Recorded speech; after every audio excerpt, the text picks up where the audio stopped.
Le JT vous est présenté par Alliance. Alliance, Frédéric Le Temps, à 1 avenue Raoul Laurent, à Saint-Dizier. Alliance, avec vous de A à Z.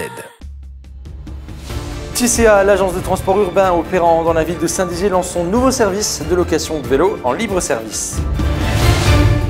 La Maison de la Justice et du Droit ouvre ses portes au public. Reportage à découvrir dans ce journal. Un rond-point en remplacement d'un radar, c'est peut-être ce qui va se passer sur la tristement célèbre route nationale 67, surnommée la route de la honte, à hauteur de Roche-sur-Marne. La Fédération française de sauvetage et de secourisme de la Meuse s'est installée dans ses nouveaux locaux. Reportage à découvrir dans un instant.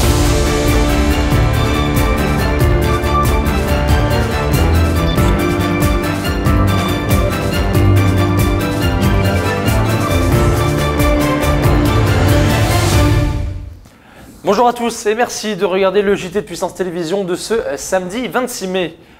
Avant de développer nos principaux titres, partons du côté de vos journaux locaux. Le journal de la Haute-Marne de mercredi revenait sur l'accident de la route qui s'est produit à la sortie 10 en Bassigny, près de Montigny-le-Roi. Une voiture a quitté la route et a percuté un arbre. La passagère, une jeune femme du secteur de Nogent, a été tuée sur le coup. Le conducteur, lui, a été grièvement blessé.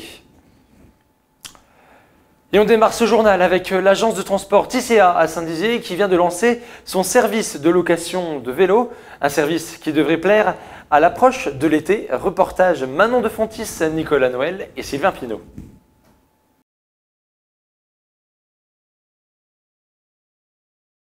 TCA a développé la location de vélos par rapport à la demande de la communauté d'agglo d'Air et Blaise qui souhaitait mettre ça en place pour les usagers. Alors, l'agglomération de Saint-Dizier d'Air et Blaise qui a pour compétence le transport depuis quelques années maintenant, parce que c'est une compétence obligatoire. Et moi-même, j'ai en charge tout ce qui est transport, mobilité et déplacement sur le territoire de l'agglomération de Saint-Dizier d'Air et Blaise.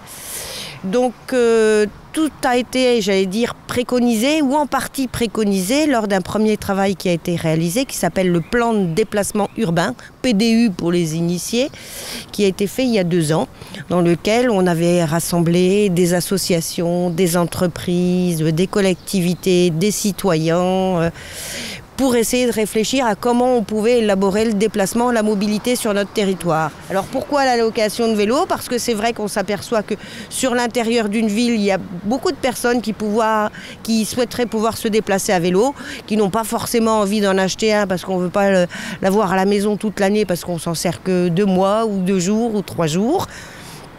Et puis quelquefois quand on vient aussi en déplacement à Saint-Dizier et qu'on arrive en train, on n'a peut-être pas forcément de quoi se déplacer de la manière dont on le souhaiterait. Donc là aussi, il y a la location de vélo. Ça correspond aussi à la continuité des travaux qu'on met en place sur la ville de Saint-Dizier et sur l'agglo en termes de pistes cyclables. Parce que les pistes cyclables sont développées à Saint-Dizier. Elles sont développées aussi en liaison sur tout le territoire pour aller jusqu'au Der, pour aller à Métallurgique Park, Louvemont et Claron. Donc tout ça, c'est une opportunité pour que les gens puissent se déplacer.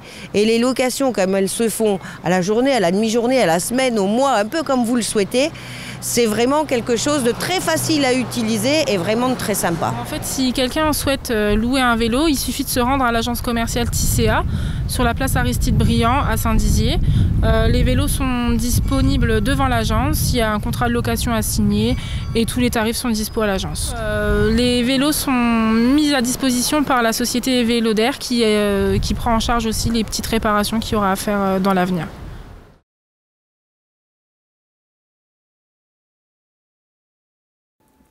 Jeudi était la journée nationale de la justice et du droit. À cette occasion, la Maison de la justice et du droit de Saint-Dizier nous a ouvert ses portes.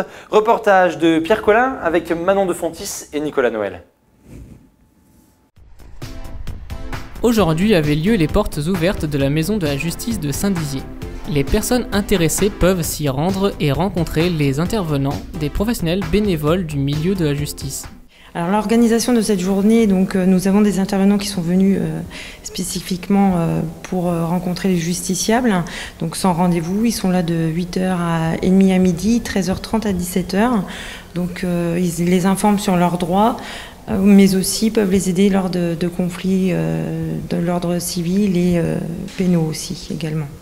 Donc pour ce faire, on a toute une brochure qui est derrière, qui est mise à disposition donc, des justiciables aussi, parce qu'on peut les renseigner, ils peuvent rencontrer les intervenants, mais aussi on peut les informer en leur donnant divers brochures et aussi notamment d'autres aides comme les avocats, etc., toutes les personnes qui viennent à la MJD.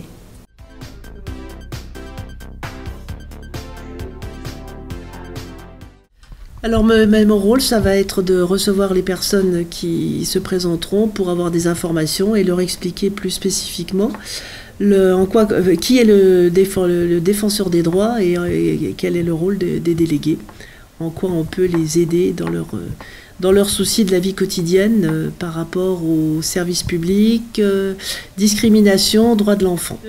Si vous me posez un problème qui a trait à un service public, sécurité sociale, impôts, je pourrais éventuellement vous épauler, essayer de faire avancer votre dossier dans la mesure où vous avez déjà, vous, fait les démarches préalables. Je ne peux pas intervenir si vous avez un petit souci et que vous n'avez encore rien fait, aucune démarche, aucun recours, aucune contestation et aucune réclamation. Donc quel est le rôle d'un conciliateur de justice ? Le conciliateur de justice, il est là pour concilier, pour réconcilier. C'est un peu sa philosophie. Donc les gens qui ont un problème particulier, comme je vous dis tout à l'heure, ils se présentent là, ils prennent rendez-vous ou par téléphone, et à ce moment-là, nous, le dossier, on le prend en compte. Alors on découvre forcément le problème que quand les gens viennent nous voir. Alors souvent, ce qui se passe, c'est que le demandeur, parce que c'est la première personne qui nous saisit, peut être pas d'accord avec ce qu'on appellera le défendeur, la personne avec qui il a un problème. À ce moment-là, nous, on est là pour essayer de prêcher, de déterminer le vrai du faux, quoi. Alors dans le cadre de la porte ouverte d'aujourd'hui, on attend que les gens viennent nous poser des questions pour savoir exactement ce qu'est un conciliateur de justice. Et puis on explique exactement notre mission en espérant que le message passera bien, quoi.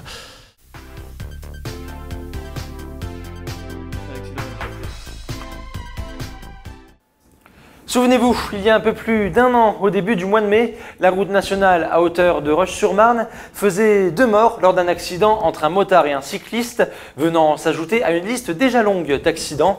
Depuis, un radar censé faire ralentir les automobilistes avait été installé.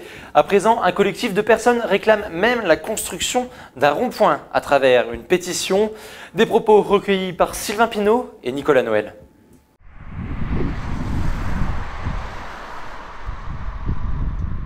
Suite à un tragique accident, l'action RN67 Route de la Honte s'est organisée pour apporter plus de sécurité à ce carrefour. Alors notre action, c'est suite à un accident qui a eu lieu le 2 mai 2017 dernier, où ça a coûté la vie à 2 de nos camarades, un cycliste et un motard. Donc le but de notre action, c'est que l'État, la préfecture, crée un rond-point sur ce carrefour de la Nationale 67 au niveau de la commune de Roche-sur-Marne, afin que ça puisse faire ralentir les automobilistes et que les passagers, les piétons et les véhicules qui s'insèrent sur la Nationale en venant de Roche-sur-Marne puissent s'insérer en toute sécurité et que ça évite des accidents. Il faut savoir que depuis le 2 mai 2017, des nouveaux accidents ont lieu sur ce même carrefour et un peu plus loin dans le sens Roche-sur-Marne-Saint-Dizier, dont 3 le même jour et un peu avant, fin avril, peu avant le 2 mai 2018. À ce jour, plus de 9000 signatures ont été réunies pour une pétition visant à créer un rond-point en lieu et place du radar.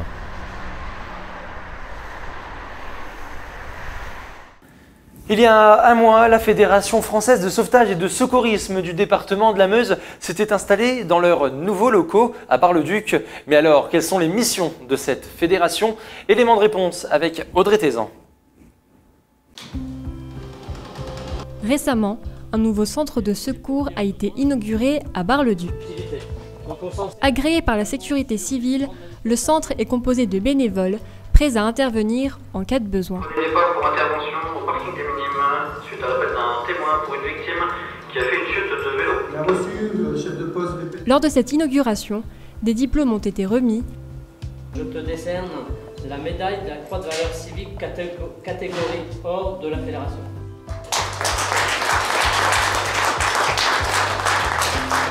Et un exercice de démonstration a été effectué. vous voyez, il y a Marie là qui fait le... Levez. Envoyez le plancher. Voilà, donc le but là c'est de lever la personne. Posez. En un seul bloc. Du matelas Sophie. Voilà, donc la personne est conditionnée sur le brancard. On va pouvoir la mettre dans l'ambulance. Oui. Encore. Voilà, c'est parti. L'hôpital, je veux qu'on peut les applaudir. Oui, en effet, inauguration, mais surtout les 25 ans de l'association que j'ai créée à l'époque. On était donc 3 copains, hein, donc Franck Cardot qui est ici présent, qui est maintenant dans l'Aube, moi-même et le docteur Didier Deville. Alors le but de la formation au premier secours, des DPS, dispositifs prévisionnels de secours, et également une partie aquatique, donc surveillant de baignade et BNSSA. Alors ici en Meuse, à Bar-le-Duc, on a une quarantaine. Mais il faut savoir qu'on fait partie donc, de notre fédération et dans le Grand Est, ça représente donc les 10 comités départementaux, donc tous les départements, qui regroupent 25 associations et 681 secouristes exactement. On recherche des bénévoles, donc tout le monde sont les bienvenus, hein, tous les gens sont les bienvenus. Même s'ils ne sont pas formés, nous on se charge de les former. On passe par la formation de base, premier secours en équipe, premier secours en équipe de niveau 1, niveau 2 et spécialité par derrière. Donc il faut que ça fasse peur à personne, donc on accepte vraiment tout le monde. On recherche 2 services civiques. Les gens ont un peu de mal à accrocher, alors je ne sais pas si ça leur fait peur, mais en tous les cas, qu'ils n'aient pas peur de nous rejoindre. Hein. On est là pour les accueillir, les former et je suis sûr qu'ils vont s'épanouir avec leurs compétences. À ce jour, seuls 15% des Français connaissent les gestes qui sauvent. L'objectif est de former 80% de la population. L'endroit où nous vous emmenons maintenant est âgé de plus de 180 ans. Elle est située à Vecqueville, juste à côté de Joinville. Je veux bien sûr parler de Ferry-Capitain. Elle draine aujourd'hui le plus gros bassin d'emploi dans l'agglomération joinvilloise. Elle organisera le 2 juin prochain ses portes ouvertes. Reportage de Manon Collinet et Audrey Tézan. Vous en avez forcément entendu parler. C'est l'une des usines les plus importantes de notre département. Il s'agit de Ferry-Capitain, situé à Vecqueville, juste à côté de Joinville. Mais en connaissez-vous l'émission ? On usine ici essentiellement des pièces qui viennent de notre fonderie, puisqu'au départ Ferry-Capitain c'est une fonderie, l'atelier d'usinage est attaché à la fonderie. Mais on usine aussi en sous-traitance beaucoup de pièces, donc on va usiner des pièces pour des fabricants de roulements, des fabricants d'éoliennes, enfin la palette est large. On usine aussi beaucoup d'acier mécano-soudé, donc là aussi ça vient de sous-traitants, c'est pas fait chez nous. Quoi qu'on a une unité dans le groupe qui fait aussi de la mécano-soudure et qui nous approvisionne en pièces. Le 2 juin prochain, la fonderie et atelier mécanique ouvriront leurs portes au public. Nous sommes une vieille maison. Une vieille maison, on a 180 ans quasiment. Moi je suis très fier d'en être le directeur et on s'est aperçu que cette maison dont on est très fier, on ne la montrait pas suffisamment. Des portes ouvertes qui visent également à mettre en valeur le monde de l'industrie. On fait ses portes ouvertes, on ouvre notre usine aussi pour que les gens se rendent compte que l'industrie c'est pas un truc noir, sale dans le fond et qu'il y a de l'avenir dans l'industrie en France. On parle beaucoup de désindustrialisation. Chez Ferry-Capitain c'est pas le cas. Je vous dis, 180 ans, on a l'ambition de faire encore 180 ans et on a des carrières intéressantes, c'est-à-dire que des jeunes, diplômés ou pas diplômés, peuvent vivre dans l'industrie, gagner leur vie, pouvoir acheter leur maison, avoir des loisirs et faire un métier passionnant.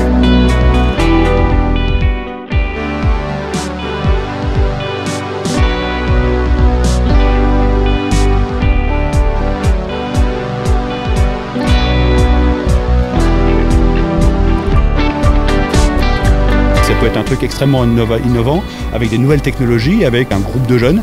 Donc ça, c'est quelque chose qui nous tient à cœur. Et je pense aussi, on ouvre aussi pour notre région où on est autour. Ferry-Capitain est la plus grosse entreprise du bassin de Joinville.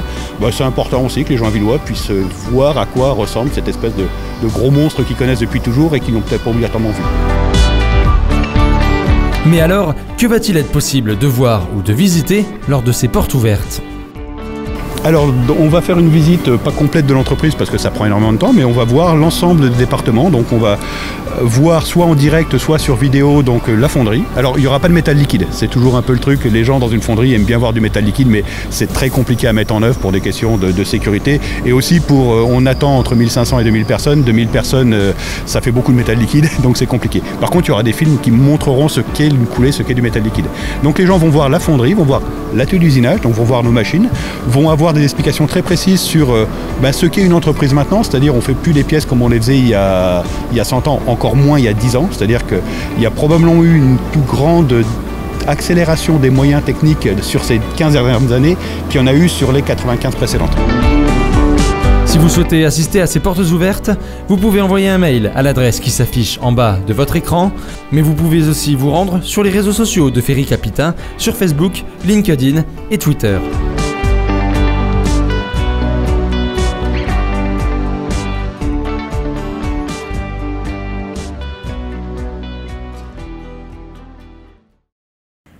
C'est la fin de cette édition, merci à tous de nous avoir suivis. Prochain rendez-vous avec l'information, ça sera lundi à 18h30 dans l'essentiel de l'info. Tous les reportages de cette édition sont à retrouver sur notre site internet puissancetélévision.fr. Merci aux équipes qui ont participé à l'élaboration de ce journal. Très bon week-end à tous.